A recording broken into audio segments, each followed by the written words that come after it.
Text 12.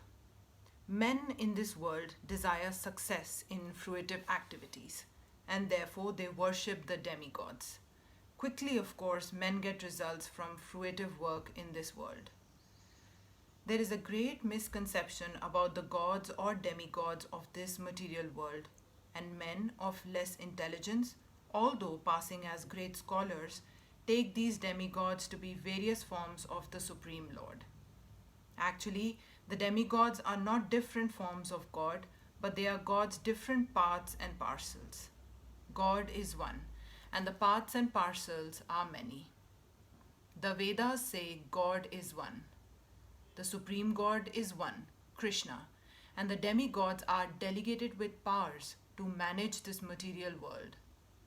These demigods are all living entities with different grades of material power. They cannot be equal to the Supreme God, Narayan, Vishnu, or Krishna.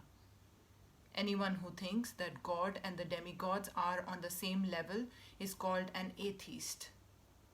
Even the great demigods like Brahma and Shiva cannot be compared to the Supreme Lord. In fact, the Lord is worshipped by demigods such as Brahma and Shiva. Yet, curiously enough, there are many human leaders who are worshipped by foolish men under the misunderstanding of anthropomorphism and zoomorphism. Iha Devata denotes a powerful man or demigod of this material world. But Narayan, Vishnu, or Krishna, the Supreme Personality of Godhead, does not belong to this world. He is above or transcendental to material creation. Even Sripad Sankaracharya, the leader of the impersonalists, maintains that Narayan or Krishna is beyond this material creation. However, foolish people worship the demigods because they want immediate results. They get the results but do not know that results so obtained are temporary and are meant for less intelligent persons. The intelligent person is in Krishna consciousness and he had no worship the palti demigods for some immediate temporary benefit. The demigods of this material world, as well as their worshippers, will vanish with the annihilation of this material world. The boons of the demigods are material and temporary.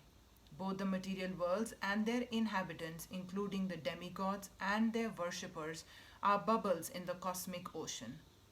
In this world, however, human society is mad after temporary things such as the material opulence of possessing land, family, and enjoyable paraphernalia. To achieve such temporary things, people worship the demigods or powerful men in human society. If a man gets some ministership in the government by worshipping a political leader, he considers that he has achieved a great boon. All of them are therefore not knowing to the so-called leaders or big guns in order to achieve temporary boons, and they indeed achieve such things. Such foolish men are not interested in Krishna consciousness for the permanent solution to the hardships of material existence. They are all after sense enjoyment and to get a little facility for sense enjoyment as they are attracted to worship empowered living entities known as demigods.